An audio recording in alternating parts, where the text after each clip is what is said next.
Good morning, Year 5. Today we're going to be having a look at multiplying decimals by 10, 100 and 1000. Please make sure you've got everything ready, and shortly the countdown warm-up will begin. And also today there is an additional warm-up with the coin grids as well. It'd be brilliant to see you having a go at those before we start our main lesson.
So previously, when we've multiplied by 10, 100 and 1000 at school, we have often used a place value grid to help. Now, I understand that you may not have one at home. I don't have one either. You might not have a printer either to be able to print one out, but we know that we can draw ourselves one quite simply, and that will really help. So for today, I'm just going to do thousands, hundreds, tens and ones, and then I've got my decimal point here, and then I'm going to have the tenths column and a hundredths column for now. So that is a really good place to start your learning for today, because if you remember rightly, every time we move a column or a digit one space to the left, it gets 10 times bigger. So for example, if I had 0.6 and I wanted to multiply it by 10, I would move my 6 into the ones column. You could move your 0 also, but it doesn't make any difference to the outcome. So if you would like to draw yourself a place value chart, just something simple like that in your exercise book or on a piece of scrap paper to help you, then of course that is a really brilliant idea to support your learning today. Okay, so first of all we're going to have a quick recap on multiplying by 10. So I'm going to pop a number into my place value column. I'm actually just going to take these little lines off the bottom here to write my sum. So this is the sum I'm going to do first. 1.06 multiplied by 10. So I'm going to put my 1 in my ones column, my 0 in the tens column, and my 6 in the hundredths column, and I need to multiply it by 10. Remembering that because there's just one 0 here, I need to move all the digits one space to the left. They're getting bigger. I'm multiplying them. So my 1 would move into my tens column, my 0 would move into my ones column, and my 6 will move into my tenths column. Remember that decimal point stays in the columns, so you must put that back in. The answer is 10.6. It's not 106 because the 1 is not in the hundreds column. I need to pop that decimal point in so we don't get confused. 10.6. Okay, so I've just got another question ready here. 96.1 times 10. So I'll put my 96.1 into my column, my place value chart. I'm going to multiply it by 10, so that means I'm going to move all my digits one space to the left. My 9 will move into my hundredths column, the 6 into the tens column, and my 1 into the my 1/10 into the ones column. So the answer is 961. So what happens when we want to multiply by 100? Just pause the video and have a think. Okay, so I've got my 1.06 again, and this time I'd like to multiply it by 100. So there's 2 zeros here, which gives me my clue. I need to move all my digits 2 spaces along in my place value chart, because I'm timesing by 10 and timesing by 10 again, and 10 times 10 is 100. So I'm moving my 1, 1, 2 into the hundreds column, moving my 0, 1, 2 into the tens column, and I'm going to move my 6, 1, 2 into the ones column. So my answer is 106. Let's have a go at another one then. Okay, super. So now I've got 11.5 times 100. I've put 11.5 into my place value grid, and I need to move all the digits 2 spaces. Remember, the clue is in the 0 to the left. So that means that my 1 will end up in my thousands column. 1, 2.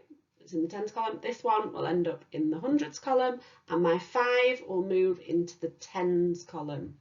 Now, here's where we've got to be careful, because this isn't 115, it's 1150, which means I must put a 0 here. So if you have any gaps between your decimal point to the right, to the left, you must fill it with zeros. 1150, because that's very different to 115. That's not what that number is. We know that because the ones ended up in the thousands column.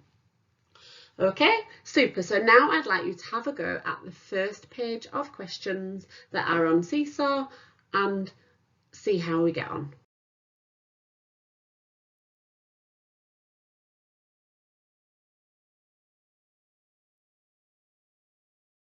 Something really important to note, you probably noticed from that first page, is remembering that it doesn't matter which way around the numbers go. So if it said 11.5 times 10, that is exactly the same as 10 times 11.5.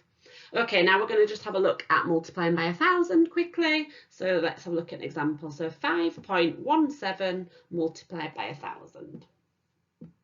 How many places do I need to move my digits to get my answer? Super, it's 3. We've got 3 zeros, which gives us the clue. I'm going to move my digits 3 spaces to the left. 1, 2, 3. My 5's going to end up here. 1, 2, 3. My 1's going to end up in the hundreds column. And 1, 2, 3. My 7 is going to end up in my tens column. Same as before, we have a gap here and we can't have a gap in the ones column. We can't read it as 517. That is not correct. It's 5,170. So we must pop the 0 onto the end. And for missing number questions, where we have to work out what we've multiplied by, it's just a case of working backwards. So let's have a think about this question. 7.01 multiplied by something equals 7,010. We would begin by, there's a couple of different ways we could do it. We could put 7.01 into our place value chart and count how many places to the left we are moving those digits. So the 7's going to end up here and the 0 is going to end up here in the 1 and the 0. So that means I've moved it 1, 2, 3 spaces. 1,000 has 3 zeros, so that gives us the clue. It must be 1,000. The other way that you could do it is to, without a place value grid, use the inverse. So you could do 7,010 in your place value grid if you want to do, or just count it back and count how many places we need to go when we're dividing it to get 7.01123. So 7,010 divided by 1,000 must be 7.01. So it would be the inverse to get the answer. So with those questions, just either work backwards or use your inverse skills.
Well done everybody with unit fractions multiplied by integers today.